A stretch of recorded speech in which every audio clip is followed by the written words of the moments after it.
What's up, everybody? Obi-Wan or Ego in Actual, and today I just want to talk about how the honeymoon phase for this game is officially over. Yeah.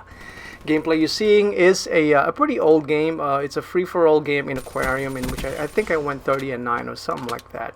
But yeah, the honeymoon phase for this game is officially over, and all it took is one DLC for for everyone's perception about this game to change. And I thought it would actually be later than now. After the first DLC, I was expecting for everyone to turn on this game, maybe around the second DLC, around May or something like that. But sooner, And a lot of the things is it's inherent, and some of the issues are expected. And part of the issue is the fact that the DLC had some glitches in it. So that one is expected, in my opinion. When you put out a game that and you find these flaws in it, and people take advantage of them, and yeah, it gets a little bit frustrating, and everyone's unhappy, obviously, and it's a good thing that some of them are addressed. I don't know if everything is addressed, but I believe for the most part they are addressed. Like when people are going into map breaches and all that stuff. And the other part was I was kind of surprised that it went back with skill-based matchmaking. People thinking that that's still around. Well, actually, it's still around. I mean, there is some form of skill-based matchmaking in the game that the developers put in there, and they did say that it's there in the beginning. Then Treyarch, I believe it's before the game came out. Treyarch said that it's there, but connection would still be the prime factor when it comes to putting lobbies together. But it seems like when this DLC came out, it looks like it's a lot more stronger than what everybody expected, and everyone was complaining about that.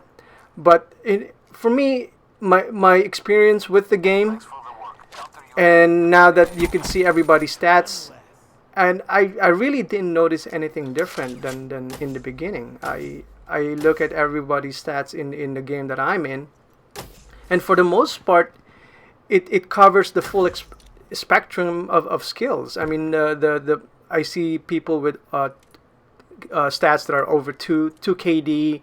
I see players with terrible stats, 0.5 KD and a terrible win-loss ratio, that type of stuff. So for me, I guess I can say that my experience with that has been positive, I guess. So I guess my experience would probably be a bad experience, but from what I'm seeing in Twitter, everyone's complaining. But at the same time, just because everyone is saying that something is there, it doesn't necessarily mean that's true. I mean, don't get me wrong. I'm not on the side of the developer. I am, my opinion is purely from the consumer standpoint. And so I think it's just because somebody is banging their drums the loudest, just because everyone can reach or can reach people and convey their message, it doesn't necessarily mean that it's true and that they are right. So just because somebody is some reputable YouTubers is out there saying that this is happening with the game, it doesn't really mean that it's there. So I don't really think that everyone really have to look at their own individual experiences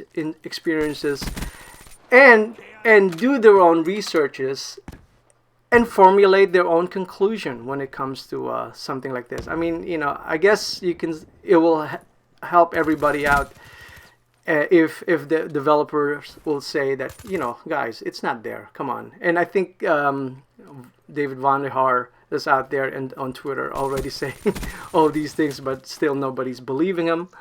And I can understand what what everyone is coming from when it comes to that, because of, you know, when you're going into a lobby and it seems like you are paired up with or you're going up against people who are MLG pros or something like that all the time. I mean, I can understand where they're coming from, but like I said, for me, for the most part, my experience with that have been good. However, the new maps though, with the map breaches, those things were a little annoying. So I can understand where everybody's coming from, you know, turning on the game and saying that it's terrible and all that stuff. The other point that I wanted to make is about and that what everybody's complaining about is the new weapons that are coming out. You know, they added a new rifle, a couple of melee weapons, and obviously, you know, people are gonna be complaining about the fact that, okay, you know, now it's pay to win. But for me, that's pretty much expected.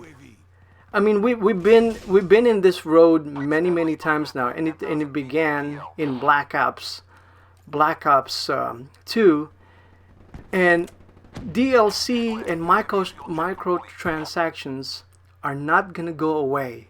Let's repeat that again, everybody. Microtransactions in video games are not going to go away.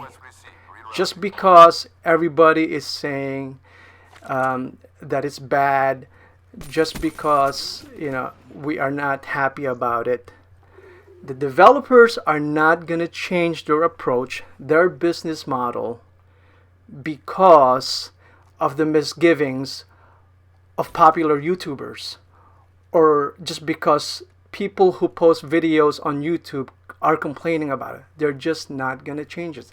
Let's just sit back and accept that. The developers are just not going to change it anymore. That's how their business model is going to be. And if you think about it, it makes sense. Like I said, I'm not on the side. I'm on the consumer side of this. I'm not happy about it either. But if you look at it, if you read some of the articles about what the publisher Activision is doing about the game, and what their earnings are, and from the DLC alone, from the microtransactions after we have bought the game, Activision has earned $780 million on DLCs alone, and that's after the consumers like us have bought the game and then spent more money on it. It's just a juggernaut. There's nothing we can do about it. Before Modern Warfare 2, Modern Warfare 3, we buy the game and that's it. That's how the developers made their money. But now with the DLCs, with all the new contents, and with the potential that of profit that they can make, it's just not gonna go away. We have to just sit back and approach it. And accept it. And if you don't like it, you don't have to buy it. You don't have to buy COD points. You don't have to buy advanced supply drops. But all those things, at one form or another, after this game is done, after we're done with Black Ops 3 and whatever Infinity Ward gives us, at one form or another, it's going to be there. I hope everybody understands that. And please, guys, I hope you don't misunderstand me that I'm on the developer side of this. Like I said, I'm on the consumer side. I don't like any of the things that are going on around here, but we just have to sit back and accept all the things that are happening with this game. With that, we're probably, if we do that, we'll probably have a better time with this game. Hope you like this video, and thank you for your time, and have a nice day. Thank you. Bye.